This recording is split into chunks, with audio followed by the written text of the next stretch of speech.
السلام عليكم ورحمة الله تعالى وبركاته. walaalayaal halkan waxaan rabaa inaan bilowno course lagu magacaabo database management. course-dii hore soo dhamaad waxaan kusoo baranay computerizing accounting anagoo aan kusoo bilownay manual accounting anagoo qaadanay software kale QuickBooks iyo DAG Easy Bacteria. insha Allah hadda waxaan rabnaa inaan bilowno course cusub oo lagu magacaabo database management system. sida database-da loo maamulo ayaan rabaa inaan casharooyin yaryar inaan ka qaadano si aad database-ka aad la qabsataan. sida hore aan iga barateen inta aan duruusta aan bilaabnin waxaan qaadanaa hordhacyo tiro badan sida markaan course-dii hore oo computerizing accounting anagoo aan kusoo bilaabnay manual accounting casharooyin ilaa muddo socdeen aan manual aan kusoo hadlayn. sidoo kale marka aan qaadayna database management inta aan cashirkeena title-ka ama course-da aan bilaabin waxaan bilaabeynaa casharooyin database ah. casharooyinka database aan qaadan doono waxaa ugu horeeyo waxaa la dhahayo Microsoft Access. dadka badan computer-ka soo bartay maadadan oo Microsoft Access-ka si wacan bay u garanayaan. sidaas awgeed waxaan sameynaynaa revision yar ama hordhacyoon sida loo sameeyo database, small database qaabka loo dhiso, sida calculation-ka, sida daatooyinka lagu xareeyo qaab yar ayaan ku tusinaa insha Allah. sidoo kale waxaan ku barayaa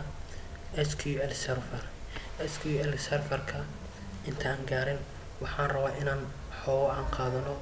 version-ka oo fiican ah 2007 ayaan rabnaa inaan casharadeen ku saleyno maxaa yeelay 2016 waa la isticmaalaa laakiin qofka hadduu fahmo 2003 ama 2007 ama 2010 ama 2013 qofka hadduu barto waa fractionada kala duwan ama waxyaaboon oo yar oo jiro laakiin basic-ga oo database ama Microsoft Access database-ka uu ku saleysan yahay kii hore kuma duwno waxa ku duwan muuqaalada iyo qaababka qaar kala duwan mooyee. insha Allah marka anaga cashirkan duruusteen waxaan qaadan doonaa waxaan rabnaa 2003 insha Allah dad badan codsi badan oo inta aan koorsan aan bilaaban ayaan survey aan ka sameynay muxuu ahaa codeynka waxay u badatay inaan bilaabno 2007 insha Allah 2007 ayaan qaadan doonaa hadduu Ilaahay idmo. software labaad aan rabno inaan xoogaa oo introduction sida database ku shaqeeyo ama sida database wax loo keenay waa SQL server. sidoo kale SQL server waxaan rabnaa inaan ku qaadano function lagu magacaabayo ama noocan 2016 wuu jiraa laakiin waxaan rabnaa 2006 kan Microsoft Office kan ayaa kasii baaxad weyn Microsoft Excel kan SQL server-ka waa server weyn waxaa badan lagu run gareeyaa muxuu ahaay software-ka marka la isticmaalayo VB.net-ka iyo ASP.net-ka iyo C# ayaa badanaa loo run gareeyaa. marka lagu run gareynayo ayaa waxaa la isticmaalaa SQL server-ka. SQL server insha Allah sidoo kale waxaan qaadan doonaa version-kan oo 2008 ayaan casharadiisa aan ku qaadan doonaa sida uu shaqeeyo sida loo isticmaalo. sidoo kale duruustiin kale waxaan qaadan doonaa MySQL server-ka iyo SQL server-ka farqi weyn baa u dhexeeyo.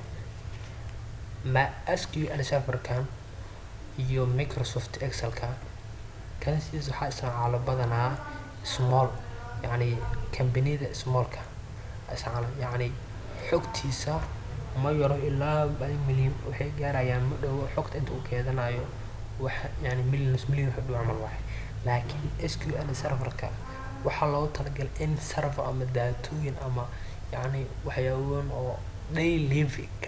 ka badan Microsoft Access inuu qabto. marka loo eego kan shaqooyin ku qabto waa jibaar waay badanaa waa SQL-ka waa isticmaasho website-yada waaweynka waa isticmaalaan waxaa kamid ah Facebook aan isticmaalno. Facebook si daily anaga aan isticmaalno badanaa wuxuu isticmaalaa muxuu ahaayey MySQL-ka. MySQL-ka waa yacni ugu duwan yahay qaabka yacni marka loo sameynayo codeska labadan badanaa MySQL server kan badanaa waxaa la isticmaalaa waxa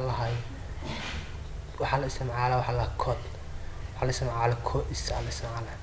ama code baa la qoraa marka badan la isticmaalayo waxaa la sameeyaa codeska MySQL server laakiin qaab kale jiro oo muxuu ahaayey oo muus la isticmaalo laakiin waxaan rabaa inaan ku tusiyo codeska iyo by mouse laba la isticmaalayo labadan way ugu duwan yihiin Microsoft Access-ka ma u baahno any codes marmar ayuu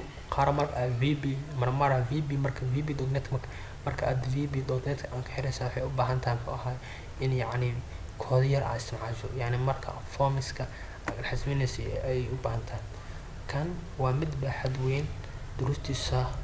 ilaa waxay gaaraysaa marka koorsooyinka caadi la qaadanayo MySQL server-ka wallahi ilaa waxay gaaraan course dada wax ku diyaaraan oo ahay masterka MySQL server iyo PHP sidoo kale waxaan qaadan doonaa database kan kale loo yaqaan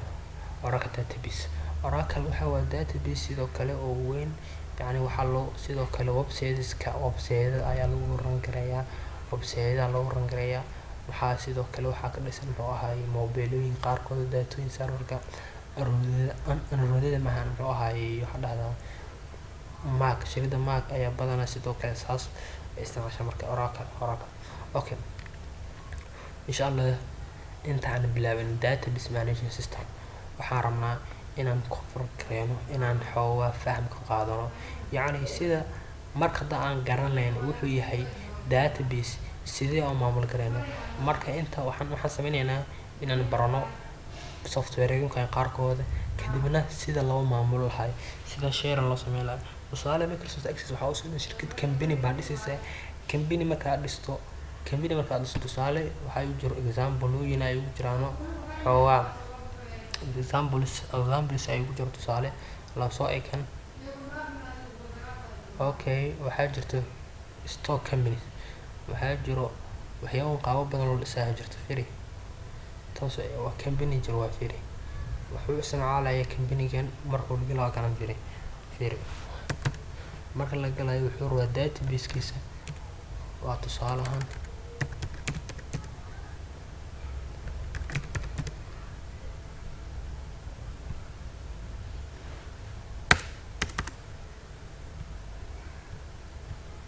dhacmo laakiin database laba kana report leeyahay report kalintii report firi qaabkan loo isticmaalayo waa adiga daatooyin waa loo daatooyin tir badan lagu dhisaa